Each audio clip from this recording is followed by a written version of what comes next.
fmTV.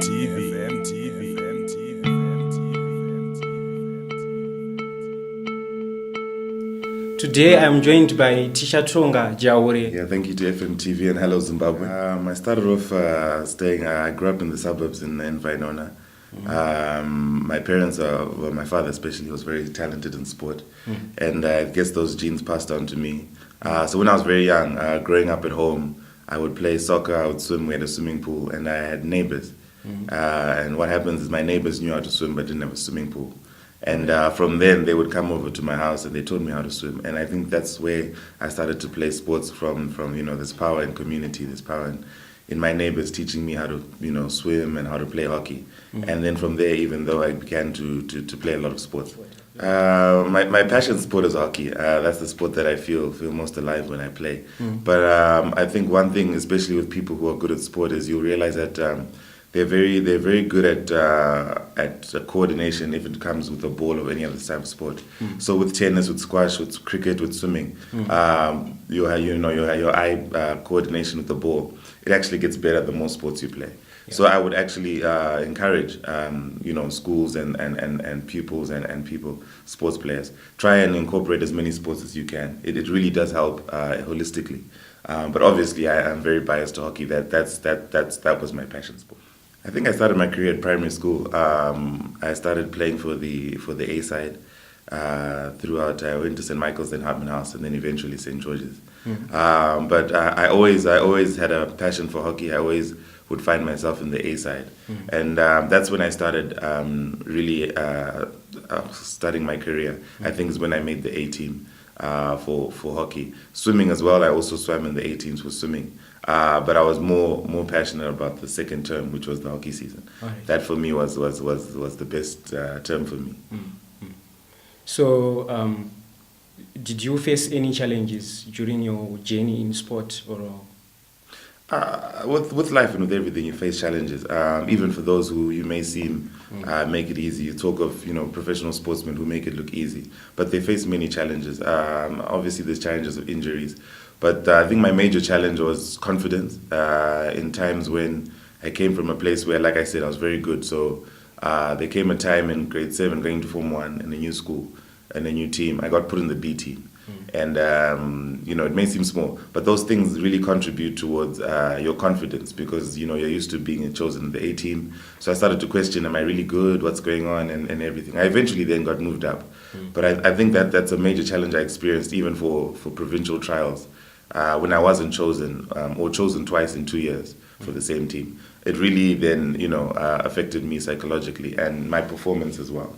So those are, I think, the mindset that I had during those challenges. There wasn't anyone to really help me adjust and to tell me what was going on. Right. I had to kind of figure it out for myself. Right. So we hear some people saying that maybe their parents will be saying you should not do sports. You should just focus on books and stuff. My parents were very. They kept at an arm's distance when it came to sport. As with anything, my dad is a doctor, and so obviously he has a great appreciation for school.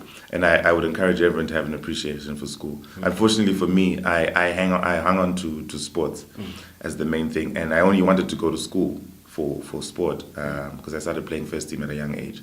And I guess that's where also I got a bit derailed, is because I put my whole life into sports. And so by the time O-levels came, I didn't really do well. And now I wasn't prepared now to go on because I thought sport would carry me for life. Right. But they did support me. They did appreciate that I was very sporting. They did appreciate that I enjoyed my sport.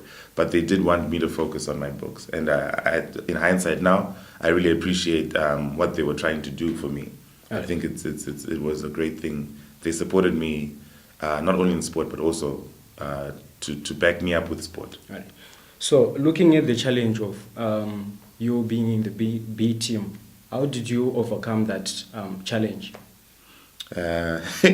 After some very humble moments of crying and self-talk, what happened was we played a game that weekend, and I still played my best because, like I said, I played at a very high level.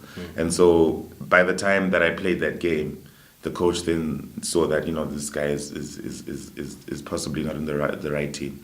And so at the next practice, I think by the next practice I then got moved up. But it was a very hard weekend for that weekend to reconcile. But what I just eventually did was I just carried on playing for the sport. I think somewhere in the middle of it all, I played for hockey and not for the team. Right. And I think that's what then made me shine and eventually be noticed. But yeah, that's how I probably overcame those challenges. Okay, in the world of sport right now, I coach at a primary school. In Barda, I coach at St. John's Primary School. I really enjoy it. I work a lot with kids there, and I'm really coaching hockey there. Throughout the terms in the season, I coach swimming as well privately.